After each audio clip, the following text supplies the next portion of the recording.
Hello दोस्तों, हमारे इस YouTube चैनल पर आपका वापस से स्वागत है। अगर आप चैनल पर नए हो तो चैनल को लाइक करें और सब्सक्राइब करें और ज़्यादा से ज़्यादा लोगों के पास शेयर करें। और हमारे टेलीग्राम को ज्वाइन कीजिए। उस टेलीग्राम पर आपको गोल्ड के सिग्नल प्रोवाइड कराए जाते हैं, तो आप उनका लाभ ले सकते हो। वीडियो के नीचे लिंक दिया गया है, उस लिंक से आपको टेलीग्राम ज्वाइन हो जाएगा। अपन वीकली एनालिसिस की बात करें तो गोल्ड पिछले वीक में फेड के और सीपीआई के डेटा थे। पिछले वीक की बात कर रहा हूँ, तो पिछले वीक में सीपीआई और फेड के डेटा होने के कारण गोल्ड में बहुत ज़्यादा मूवमेंट रहा। फेड ने ना तो इंटरेस्ट रेट कम की ना बढ़ाई, और देखो मूवमेंट तो कुछ होने वाला नहीं था, क्योंकि बराबर की इक्वल जो इंटरेस्ट रेट थी वो की वही वापस की गई है। फिर भी गोल्ड में ऐसा मूव आया तो गोल्ड में तकरीबन 60-70 डॉलर का मूव आया, वो वन साइड 1980 के आसपास में ट्रेड कर रहा था गोल्ड, और 2048 के पास में जाके रुका। डेटा आने से पहले 1980 के पास में था, और डेटा आया ना तब 2048 के पास में गोल्ड आके रुका। इतना पंप आया कि 2048 पे पहुंच गया गोल्ड।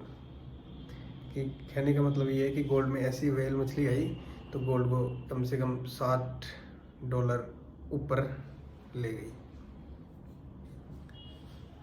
पिछले वीक में हमने एक टारगेट भी दिया था, वो टारगेट हमारा बिल्कुल कंप्लीट हुआ, उसके सारे टिप्पी हिट हुए थे।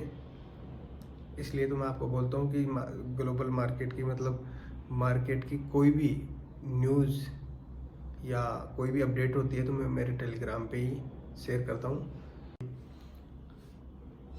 यूट्यूब पर आने के लिए थोड़ा वक्त लगता है, तो इसलिए मैं टेलीग्राम पे ही जल्दी अपडेट कर देता हूँ, तो आप जल्दी से मेरा टेलीग्राम ज्वाइन कर सकते हो। और देखो 2048 के पास गोल्ड पूछा, वहाँ से रिजेक्ट हुआ। रिजेक्ट होने के बाद में कल वीकेंड में 2016 के पास में आके, और 2016 से वापस रिवर्स लिया मार्केट, और 2019-20 के पास में ट्रेड कर रहा है, और ट्रेड कर रहा था कल।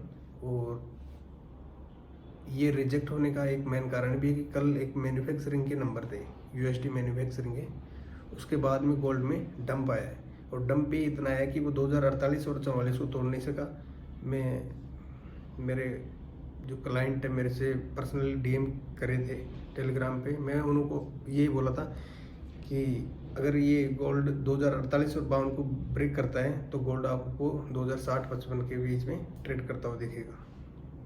और उनको ये भी बोला गया था कि अगर इस प्राइस यहाँ से 2040 और 50 के बीच में क्या नाम प्राइस रिजेक्ट होती है तो आपको गोल्ड 2030 और 20 के आसपास में दिखेगा ट्रेड करता हुआ। तो आज के सपोर्ट और रेजिस्टेंस की बात करते हैं, वो आपको मैं अभी चार्ट पे दिखा दे दूँगा। और दूसरी बात, आपको हाथ जोड़ के यही विनती करता हूँ कि स्टॉप लॉस के बिना ट्रेडिंग ना करें। अगर स्टॉप लॉस के बिना आप ट्रेडिंग करोगे तो उसमें हमारी कोई जिम्मेदारी नहीं होगी। आपकी कितना क्या लॉस होगा या कितना क्या होगा वो हमारी जिम्मेदारी नहीं होगी, क्योंकि स्टॉप लॉस से एक फ़ायदा है कि नुकसान तो होता है लेकिन थोड़ा बहुत ही होता है, लेकिन प्रॉफिट पूरा मिलता है। और तो चलते हैं चार्ट पे, देखते हैं अगले हफ्ते क्या क्या मूवमेंट होने वाला है। तो इस पिछले वीक में तो अच्छा मूवमेंट रहा गोल्ड में, बढ़िया न्यूज़ भी थी मार्केट की, बढ़िया सेंटिमेंट थे। और अगले वीक में बात करें तो अगले वीक में भी इम्पोर्टेंट डेटा हैं, तो केयरफुल रहना, क्योंकि अब इस साल का लास्ट महीना है, तो इसमें गोल्ड में अच्छी बरसात हो सकती है, ऊपर के लिए भी नीचे के लिए भी। तो केयरफुल रहना और ट्रेड आराम से करना। और मैं आपको डेली वीडियो में बता ही देता हूँ सपोर्ट रेजिस्टेंस। कभी कभी क्या होता है, सपोर्ट रेजिस्टेंस तो बता देता हूँ तो, लेकिन वीडियो आने तक थोड़ा टाइम ज़्यादा हो जाता है, तो टाइम के अभाव के कारण वीडियो में थोड़ा वक्त लग जाता है। तो आप जल्दी से मेरा टेलीग्राम ज्वाइन करो, उससे आपको मार्केट की नई अपडेट मिलती रहेगी। अगले हफ्ते की बात करें तो अगले हफ्ते में कोई इम्पोर्टेंट मेजर डेटा नहीं थे, नहीं है सॉरी। और पिछले वीक में अच्छे इम्पोर्टेंट डेटा थे, जिसकी वजह से मार्केट में डंप और पंप दोनों हुए थे। और गोल्ड का ट्रेंड अभी पॉजिटिव है। जब तक अंडर 2000 के नीचे नहीं आता ना गोल्ड, तो गोल्ड पॉजिटिव है। तो अगले वीक में आराम से ट्रेडिंग करना, क्योंकि इस महीने में गोल्ड में अच्छा मूव हो सकता है, ऊपर के लिए भी और नीचे के लिए भी। और ऊपर तो ऐसा है कि 2080 से ऊपर गोल्ड ब्रेक करता है तो वो 2100 के रेंज में जाएगा। और नीचे की बात करें तो नीचे 1980 या 1970, इससे नीचे ब्रेक करती है प्राइस, तो वो 1950 या 1900 तक भी गोल्ड तकरीबन जा सकता है। तो चलते हैं फिर चार्ट पे, आपको बताता हूँ कि इस वीक में मेजर सपोर्ट और रेजिस्टेंस और इस वीक के इम्पोर्टेंट डेटा वगैरह वो मैं आपको चार्ट पे बताता हूँ। तो गोल्ड के चार्ट की बात करें तो कल गोल्ड 2044 से रिजेक्ट हो गए। यूएसडी मैन्युफैक्चरिंग की न्यूज़ थी, उसके बाद में यहाँ से रिजेक्ट हो गए। 2027 आके गिरा, वहाँ से थोड़ी बहुत रिकवरिंग ली कि थोड़ा बहुत यहाँ से रिवर्स हुआ 2038 तक, फिर वहाँ से रिजेक्ट होके 2016 आ गया, 15-16 के आसपास में आया।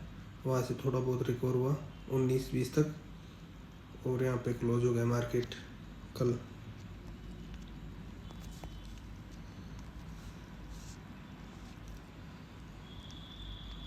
फेड के डेटा आए थे, उसके बाद में गोल्ड ने यहाँ से शुरू किया। और यहाँ जो ये रेंज बताया था ना, पिछले वीडियो में आपको मैं रेंज ही बताया था कि यहाँ से गोल्ड ब्रेकआउट होगा तो कहाँ तक जा सकता है, वो आपको मैंने बता भी दिया था। अगर जो भी उसको फॉलो किया होगा उस वीडियो को, तो वो ज़रूर प्रॉफिट में रहा होगा। और इस वीक के सपोर्ट और रेजिस्टेंस की बात करें तो इस वीक का सपोर्ट है 1980। अगर गोल्ड 1980 को ब्रेक करता है तो गोल्ड 1950 या फिर लंबे टाइम फ्रेम में 1900 तक भी जा सकता है, लेकिन इतना जाना असंभव है। ये तो नीचे का सपोर्ट हो गया 1980। और ऊपर की बात करें तो ऊपर है 1950 और 52, ये मेजर सपोर्ट और रेजिस्टेंस है। और ये रेजिस्टेंस 1950-52, अगर इसको ब्रेक करती है प्राइस तो 2050-52 को ब्रेक करती है ना प्राइस, तो यहाँ से 2080 और 80 के बाद में 2100, ये यहाँ से ब्रेकआउट हुआ तो। और अगले वीक में कौन कौन से इम्पोर्टेंट डेटा हैं वह भी मैं आपको बता दूंगा अभी। तो लंबे टाइम फ्रेम में, जैसे वीकली टाइम फ्रेम में देखें इसको,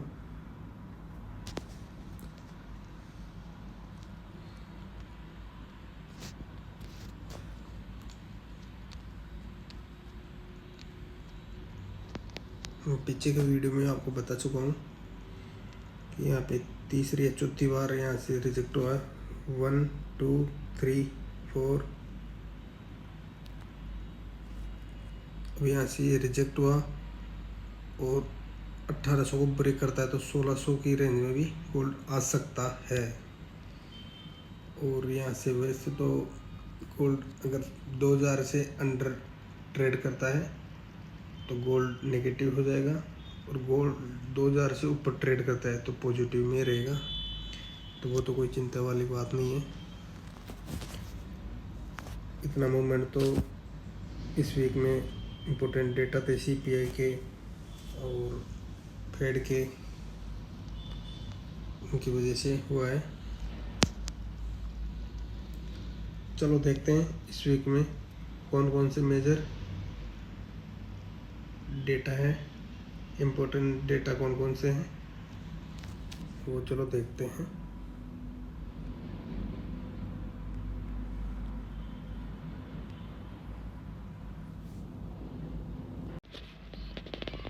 मंडे की बात करें तो मंडे के दिन कोई इम्पोर्टेंट डेटा नहीं है। ट्यूसडे की बात करें तो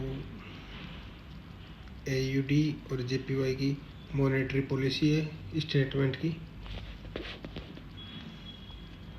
और मॉर्निंग में 6 बजे प्रेस कॉन्फ्रेंस भी है JPY की, और उसी दिन शाम को 7 बजे कैड की CPI के नंबर है। वेडनेसडे की बात करें तो वेडनेसडे के दिन GBP की भी CPI की है, कोर CPI के नंबर है, और 8:30 बजे वेडनेसडे के दिन CB कंज्यूमर कॉन्फिडेंस की न्यूज है USD की, तो इस दिन भी केयरफुल रहना, 10-20 पॉइंटों का मूवमेंट रहता है ज़रूर।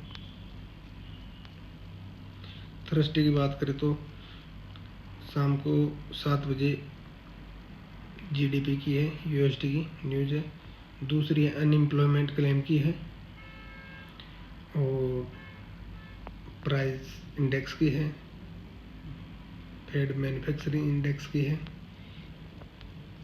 तो केयरफुल रहना।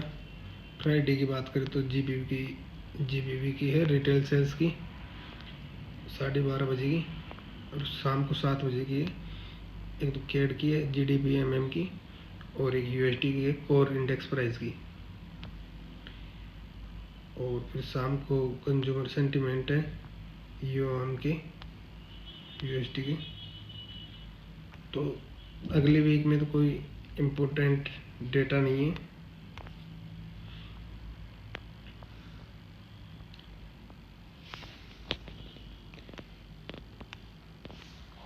आपको वीकली एनालिस्ट तो बता दी है, तो हमारे चैनल को सब्सक्राइब करें, लाइक करें, टेलीग्राम को ज़रूर ज्वाइन करें। तो आई होप इस वीडियो में जो भी जानकारी आपको बताई है वो आपको समझ में आ गई होगी। तो आज के लिए बस इतना ही, मिलते हैं नेक्स्ट वीडियो में, और डेली मेरे वीडियो आपके पास आ जाते हैं, और नई अपडेट के लिए मेरा टेलीग्राम ज्वाइन कर सकते हो। आज के लिए बस इतना ही। Thank you, thanks a lot.